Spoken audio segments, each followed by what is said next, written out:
Welcome back to Talking Story. My name is John Minton. Thank you so much for coming around and hanging out with us. It is Sunday. That means it's weekly reader time. It is that time when we get together and we hang out and we talk books. We get a little frosty beverage. It's getting to be my favorite time of the week, hanging out with you guys. I wish we could talk back and forth, but the only way we could do that is comments, so hit me up as much as you possibly can. I love comments, but let's get right to it. What did I get read this week? Well, the week before, I wrapped up The Forgetting Moon, book 1 in Brian Lee Durfee's The Five Warrior Angels, so I kind of wanted just kind of a palate cleanser, just something brief, just something short. So I grabbed a comic series that was complete. Now, this is by J. Michael Straczynski, the brain and the creative genius behind Babylon 5. I started this month with his new novel, Glass Box, so it felt just right now that his comic series is finished. It was a 6-issue arc that I grabbed that just as a little palate cleanser. And this is called The Madness. This is for AWA Comics, and he's created in his own entire comic book hero universe for this company. And this was a fun ride, kind of a revenge story. Kind of, you have I think a supervillain, a super thief, like a Catwoman type kind of, and she's about to get her biggest score, and she's going to be able to retire and finally live a normal life with her fiance and his kids, and it's right, the brass ring is right there. She's just about to grab it. And she does grab it. She grabs it, a lot of gold from a government in the Middle East that has diplomatic ties with the U.S., and through back channels, they let the president know this cannot stand. So in this universe, they get kind of what the equivalent of the Justice League is to reap vengeance, so this Middle Eastern government will continue to have diplomatic ties with the U.S. Unfortunately, when this happens, there is her fiance and his kids are in the way when this happens, so they not only get rid of her, but they get rid of them, and her whole life is shattered in front of her, and she goes on.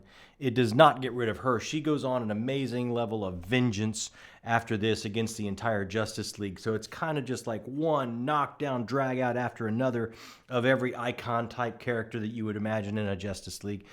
It was a lot of fun. The art was really good. David Lorenzo, J. Michael Straczynski did not disappoint. Some really interesting satire about what's going on politically in our world, as well as a great superhero romp. So I had a good time with that, and it absolutely cleared my palate after the massive epic fantasy. So I was ready to go back into fantasy, and I did with my Cosmere catch-up. This time it was book 2 in Mistborn Era 2, Shadows of Self by Mr. Brandon Sanderson himself, the story, the human Storymatic 3000 that just cranks out one after another. And it is so hard to catch up because he keeps cranking them out. But I'm getting closer. And wow, I wrapped this book up. I really liked this book. Way more than I did the first book in Era 2. Era 2, I thought, well, it's not Era 1, but it's still fun. I still enjoy it. He still kind of wants to do all different kinds of stories, different tastes and flavors. And I dig that. So I'm cool with this being hundreds of years later. But this, really, I really enjoyed it. Back with these characters, back with kind of a gas lamp, detective feel. And the themes of this really hit me. First of all, the celestial gossamer strands between this book 2 of Era 2 all the way back to that first trilogy, Era 1, are just way more evident than the first book in Era 2, which I really appreciated. They're there, but they're really, really here. And just the theme of identity and perspective that is running through this.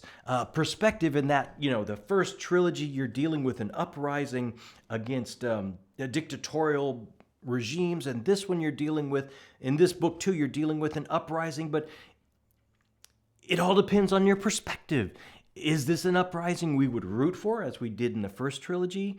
Or because of perspective and the characters we're coming to know and love, is this different? And then what does that say about our perspective? How do we get to judge an identity of what it is what your faith will ask of you. And this, even you've got celestial beings questioning themselves. Strong female characters questioning how they're getting further in this world. Is it just from tying themselves to a man's coattails, or is it from their own their own impact into the world? Just one after another questions of identity, even all the way down to characters that are able to meld and bend and shift their identity from person to person, and what that does long term to some characters. I just truly, truly enjoyed this. I enjoyed all the themes. I enjoyed the stories. I enjoyed the twists and the turns. I enjoyed, I think, what it's setting up coming in books 3 and 4. And I enjoy the cosmology of it, the way we kind of broaden the scope, not just with a Holmesian Moriarty character that we got from the first book, but all the celestial goings on in the Cosmere that we had set up by book 3 of Mistborn Era 1. So for me, I just really, really dug this. I really enjoyed it. After that, I wanted something a little bit slight, a little palate cleanser, and I grabbed, I'm a liar. I grabbed One Piece. This is my first manga read ever, and I grabbed this at my comic shop. I put out a little short, me going out into the rain after I had been called out by Zach on the Storytelling Dragon, and also some others on Twitter going, "You've never read manga? That's like admitting you've never seen a movie. How is that even possible if you're on YouTube talking about fantasy and sci-fi and horror and pop culture? How can this stand?" And they were absolutely right. It was time for me to get out of my comfort zone and to experience something different, something from a different culture, something a little bit different in its storytelling roots. And I just wanted to shake myself up, so I went out in the rain and I grabbed this. Has the first three volumes of the East Blue story for One Piece, and I read the first one. And bit of a slow. I'm not going to say my hair is blown back and I'm in love. I'm not going to say that, but I'm absolutely intrigued and interested. For me, this is so many different types of storytelling down into one package. The creator of this is a master at distilling so many things down. I think that we have some slapstick type of humor going all the way back to Three Stooges, that type of feel, or Buster Keaton, that type of classic slapstick feel, Abbott and Costello, the kind of stuff I grew up watching, Saturday matinee kind of stuff. It's got obviously sequential storytelling that can go, we can trace that all the way back to tomb walls or cave walls, up into current. And it's got this unbelievable story at its core about achieving your dreams, reaching beyond yourself to dream the impossible dream. And who are we if we do not reach for that? Which just spoke to me of Cervantes' work of Don Quixote. So there was so many things layered into what you would think would just be a simple manga or a simple comic or whatever moniker you want to throw in that. But it was hitting me on a deeper, more philosophical level at times, as well as just slapstick humor, as well as some, back to like almost a commedia dell'arte feel of humor. And I just really, it spoke to me. I'm intrigued. I'm interested. And to get all that from just the first volume. And of course, it's telling the story of Luffy, who wants to be the pirate king and to find the One Piece treasure. And it is an impossible dream because he partakes of the devilish gum fruit and he can't even swim. How could you possibly become a pirate, much less a pirate king?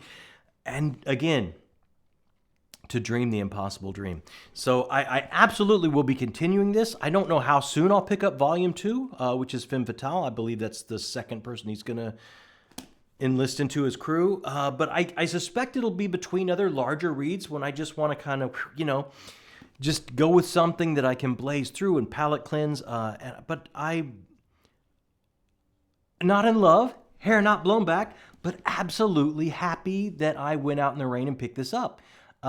It was not what I expected. It had a lot more going on than I think I expected, and I can't wait to see where this goes.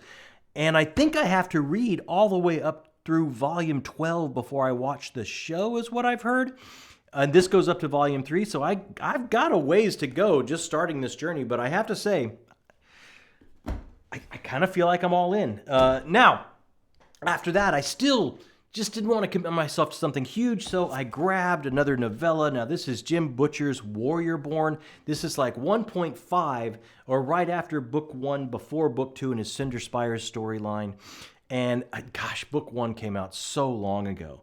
And I had to remind myself a little bit, going onto some sites or things, of what happens in book 1 before I even picked up 1.5 to prepare myself to pick up book 2, which I did get for Christmas. So, wow, I really enjoyed this. This is just an all-out thrill ride. I mean, it's just like one of those Black Ops secret missions, throw you back into the world of Albion, where this war is brewing between the Spire of Albion and the Spire of Aurora, and the world is so interesting, not a classical fantasy world like you would necessarily think, but Jim Butcher has created something more steampunkish, and again, airship as opposed to regular sailing ships. But it kind of like, I kept going with that theme here for a little bit.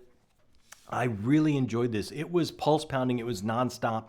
It would throw you back into Albion with all the characters. Benedict, oh, they're all back again. And a little bit of a Black Ops mission that Benedict has to go on. And I'm really enthused to pick up book 2 to see what this is setting up, because this has some horror elements to it. It got me completely back in this world. It got me completely back in with these characters. And I after reading this, I absolutely am going to pick up book 2 sooner than I was thinking, because this was... The book kind of starts after that click, click, click, click, click, click, click, click, click. You're all the way at the top and you're just about to go over. The book starts right there. And then it's just all through the whole little novella read, and it was just a blast and fun. So what am I picking up next?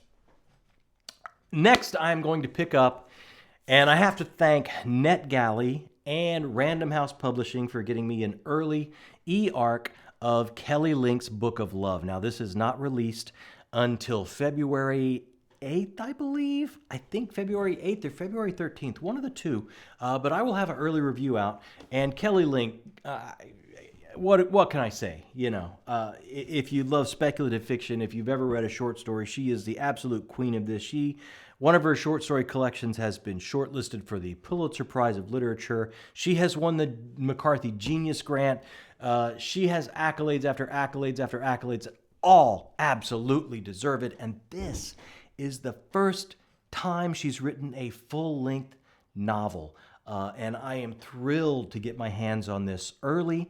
So it is my next read. I've already started. I've picked up, I think I'm 2 chapters in, very, very early days, but magical, interesting, uncomfortable, cerebral, that throws you off balance by just putting you in this world where our world is shaken so quickly with magical realism that it makes you not sure about where you're standing exactly. So it's a beginning that absolutely has me enthralled, and I'm going to wrap that up so I can have an early review out for you guys. And then after that, I am going to pick up my first Guy Gavriel Kay read, A Song for Arbonne. Now, this is a buddy read between me and Christopher Navo at his channel, I believe is called The Next Chapter, and Ben at Bengus Khan Reads. And the three of us are going to, I think all three of us, it's our first GGK read, and I absolutely cannot wait to get into this. I hear such amazing things about Guy Gavriel Kay and about this book in particular. If you've taken an artistic journey yourself, how this can really just hit you on a personal level. So I absolutely can't wait. So the Kelly Link book is not slight. It's about 600 pages long, I think. I mean, when she goes long form, she goes long form. So, I mean, that might take me a good chunk of the week. I'll wrap it up the very beginning of February, and then as soon as I finish that, I will at least be into this somewhat when we meet back up here for Weekly Reader next Sunday. So that's all the books that I've got going at the moment, guys. Let me know what you have going. I can't wait to hear. Last week on the channel, wow, we had a great week. Last week, we got this month's episode of Talking with Tubers out there on Tuesday night, and Andrew at Andrew's Wizardly Reads was so amazing to come on with me again. I went on his Wizardly Ramblings the month before. We had such a party. We just right there said, hey, I'll come on your channel. So we talked again for, I think, close to 2 hours, guys. If you haven't checked that out, just one of the nicest, most giving, generous, gentle spirits I've encountered on this booktube journey. I absolutely love him. I watch every one of his videos trying to learn how to do this better by watching others. And I was just so happy he came on, and I was so happy to hang out with him again. And then on Thursday, we put up my list of authors that not only do I automatically buy, not only do I go out there day one if I haven't pre-ordered, but these are the authors I'm constantly checking Google to see when that next project is out. What are they working on? How much longer do I have to wait for a book? So these are like my auto buy. I can't wait for their next book authors, and we put that list out on Thursday. So what do we got coming up this week? We have knocked out 1 month of 2024. This coming week, this Thursday, will be the 1st of February, so we're going to wrap up the month. On Tuesday, the very end of January, we're going to put out our February TBR. We have got buddy reads. We have got thrillers. We have got epic fantasy. We have got chunkers. We have got small volumes. We've got it all.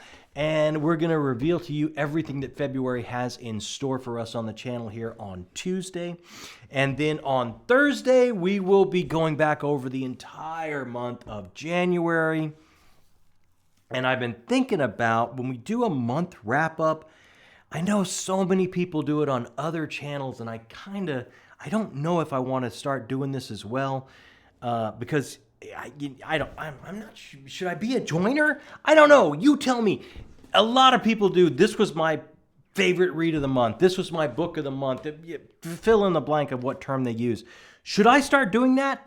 It's a new year. It's January. Should I get that out there? Hit me up in the comments. Let me know if I should pick a read of the month or a book of the month before Thursday. You guys will determine if we do it or not. But Thursday will be our month-long wrap-up. And then we're going to have a little bit of a bonus for the week, because we've been doing a buddy read here with Matt at Go Read Books, with Usman at Bards and Books, with Josh at Red Fury Books, with Bert at Bert's Library on Twitter, where he reviews books and is a great, great guy.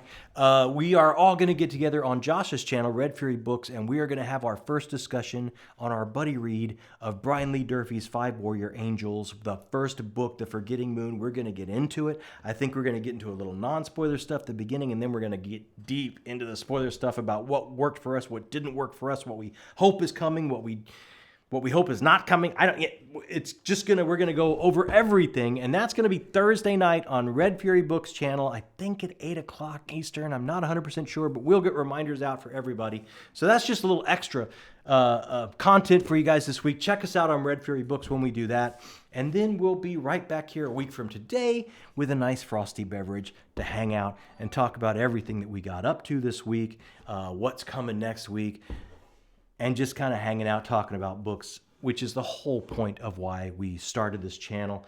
It has been such an amazing ride for us here. Let us know what you're reading. Let us know what you would like us to read. Let us know if we should name a favorite book of the month.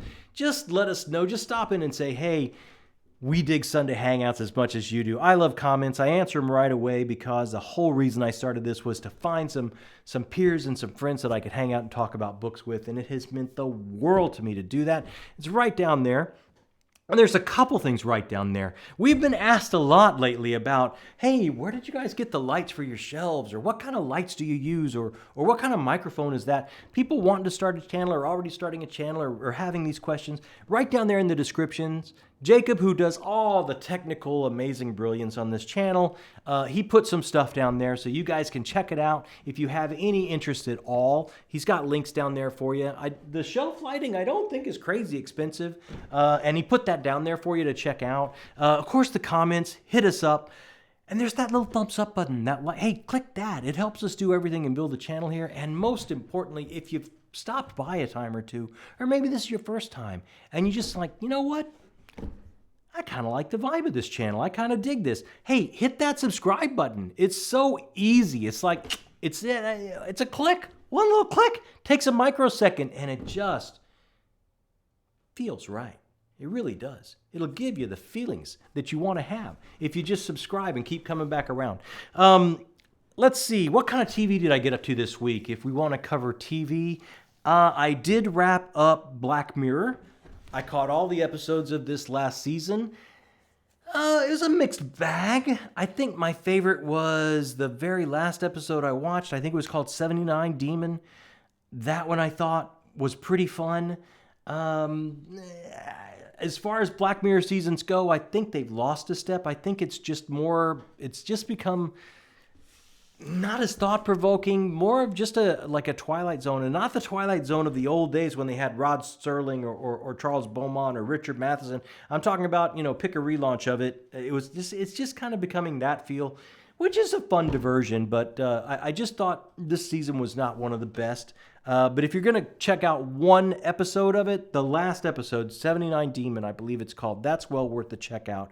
I also caught a movie this week on Netflix, Dumb Money, and this is telling the story of the whole people buying into GameStop when the hedge funds were trying to short it, and it was just kind of a, Robin Hood rise up kind of story. It was fun. It had some chuckles. I enjoyed it.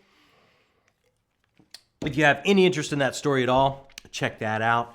And that was pretty much it. I didn't get a lot of TV watched, except I caught a couple of my Spurs games. We've actually won a couple games. I mean, it's been few and far between, but we actually won a couple this week, so it was nice to stay up late and see that happen. Other than that, that is pretty much it for my week. Do you have recommendations of what I should binge next? I'm about to start a new series since I wrapped up Black Mirror. I want to watch Killers of the Flower Moon. I want to watch that last Spider-Man animated flick that I haven't seen that I know is on Netflix. So probably going to watch a couple movies this week. So, hey, hit me up with some recommendations. I know Heidi out there. I know Bodies. I got that. But hit me up with something else. Maybe it'll pique my interest so I know what to start next. Heidi, I know your vote. That may win. I was looking at it today. So that is it for me, guys. We will catch you again on Tuesday and Thursday night with a live stream. Hit us up with questions if you've ever read Forgetting Moon, and hang out in the non-spoiler if you've ever thought about reading Forgetting Moon, and we'll catch you back here on Sunday for Weekly Reader. My name is John Minton, and this has been Talking Story.